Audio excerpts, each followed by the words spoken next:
சுற்றுலாவுக்கும் அழகிய கட்டமைப்புகளுக்கும் பெயர் போன புதுச்சேரி வரலாறு காணாத கனமழை காரணமாக வெள்ளக்காடாக காட்சியளிக்கிறது.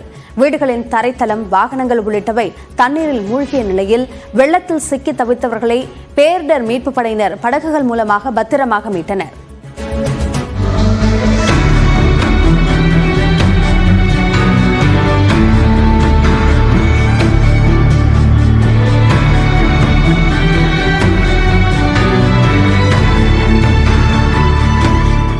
புதுச்சேரியில் 46 சென்டிமீட்டர் மழை பதிவாகியுள்ளது. இதுவரை பதிவான மழையின் அளவை தரவுகளின் அடிப்படையில் பொறுத்தவரையில் அதிகபட்ச மழையாகும்.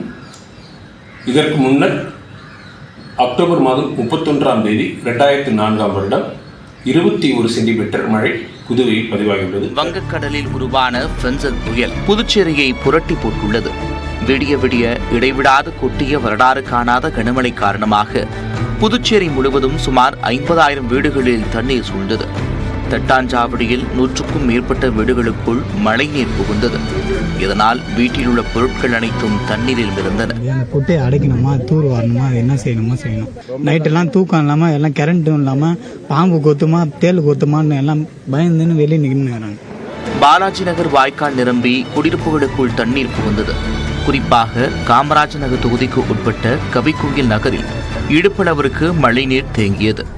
நைட்டில் ஃபுல்லாக வீடு ஃபுல்லாக தண்ணி, ஃப்ரிட்ஜு கிஜி எல்லாமே மிதக்குது. வீட்டில் சுத்தமாக உள்ள இடுப்பு வரலாம் தண்ணிக்குது. இந்த 24 வருஷம் ஆகுது. நான் 2000 வீடு கட்டினேன். 2024 வருஷத்தில் இல்லாத அளவுக்கு இந்த வருஷத்தில் தண்ணி அதிகமாகவே இருக்கிறது. அந்த கடைசியாக போகல கழுத்து அளவுக்கு தண்ணிக்குது ஐயா. கடைசி வீட்டுக்காரர் இன்னும் வெளியே வரல.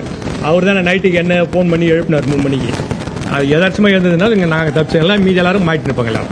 புதுச்சேரியின் மையப்பகுதியில் உள்ள வெங்கடா நகருக்கு செல்லும் முக்கிய சாலைகளும் வெள்ளக்காடாக காட்சியளித்தன. இதனால் அந்த பகுதியே தனி தீவு போல மாறியது. எல்லா வீட்டு தெரு லைன்ல ஃபுல்லாவே தண்ணி இருந்துச்சு. கடை, வீடு எல்லாத்துலயும் தண்ணி ஆயிடுச்சு. மெயின் ரோட்டுக்கு போறதுக்கு வழி இல்லை. பால் பாக்கெட் எதுவும் வாங்குறதுக்கு ரொம்ப கஷ்டப்படுறாங்க மக்கள்.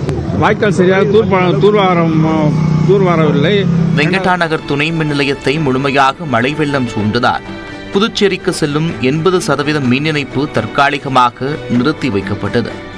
வம்புப்பட்டு ஏரி நிரம்பி வழிவதால் புதுச்சேரி விழுப்புரம் சாலை துண்டிக்கப்பட்டு வாகனங்கள் சுமார் 7 கிலோமீட்டர் தூரம் சுற்றிச் செல்லும் நிலை ஏற்பட்டது.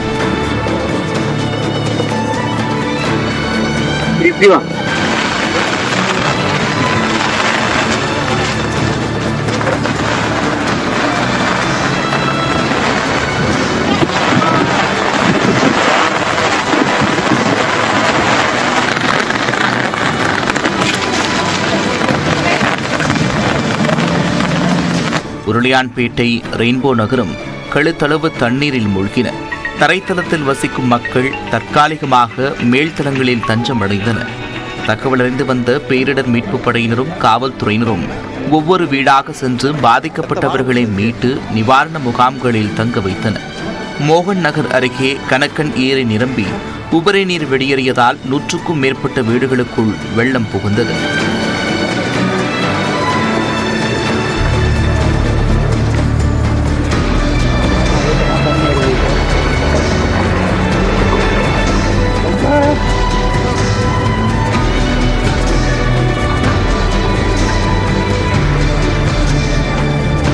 சங்கராபுரம் ஆற்றில் இருபுறமும் கரைபுரண்டு வெள்ளம் பாய்ந்தோடிய நிலையில் நேரில் ஆய்வு செய்த அமைச்சர் தேனி ஜெயக்குமார் பாதிக்கப்பட்ட மக்களுக்கு உதவினார். போக்குவரத்து பணிமனையை சுற்றி மழை வெள்ளம் தேங்கியதால் புதுச்சேரியிலிருந்து தமிழ்நாட்டிற்கு அரசு பேருந்துகள் இயக்கப்படவில்லை. மணிக்கு 40 முதல் 60 கிலோமீட்டர் வேகத்தில் காற்று வீசியதால் பாரதிதாசன் மகளிர் கல்லூரி எதிரே 40 ஆண்டுகள் பழமையான மரம் வேரோடு முறிந்து விழுந்தது. இதேபோல கிருஷ்ணா நகரிலும் பெரிய மரம் ஒன்று விழுந்தது. வில்லியனூர் சாமியார் தோப்பில் வீடு ஒன்று இடிந்து விழுந்தது. வினோபா நகரில் மின்கம்பம் விழுந்து ஆட்டோ சேதமடைந்தது.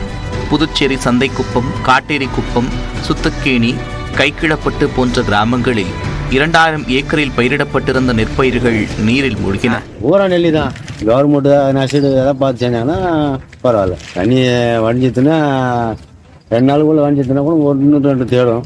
மோட்டு மரியாதை அதுவும் அந்த பக்கம் பச்சுன்னு தெரியும். அதெல்லாம் தேடிடும். பல்தாங்களுக்கு இது பூரா வேஸ்ட் ஆகும். தண்ணி பயிர் அது இப்போ இந்த வருஷம் தான் இது புதுசாக தெரிஞ்சது. தண்ணி இது பார்த்து மழைலாம் வந்துக்குது. ஆனால் இவ்வளோ தண்ணி நின்றுது கிடையாது.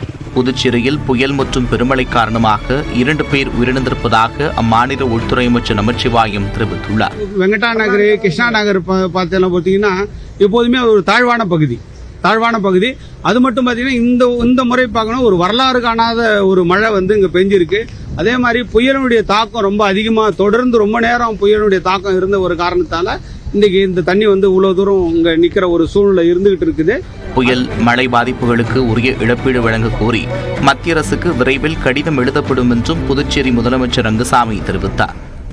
அதிகமான காற்று அடிச்சதுனால வீடு விழுந்தது, இது மாதிரி வெள்ளத்தினால் ஏற்பட்ட பாதிப்பு, இப்போ விளைநிலங்கள்லாம் எந்த அளவுக்கு பாதிப்பு ஏற்பட்டிருக்குது என்ன கணக்கு எடுத்து நம்முடைய மத்திய அரசில் உடனடி நிவாரண உதவித்தொகை கேட்போம். இதனிடையே வில்லியனூர் பகுதியில் மழை வெள்ளத்தில் சிக்கியிருந்தவர்களை கயிறு கட்டி ரப்பர் படகுகள் மூலமாக தேசிய பேரிடர் மீட்புப் படையினர் மீட்டனர்.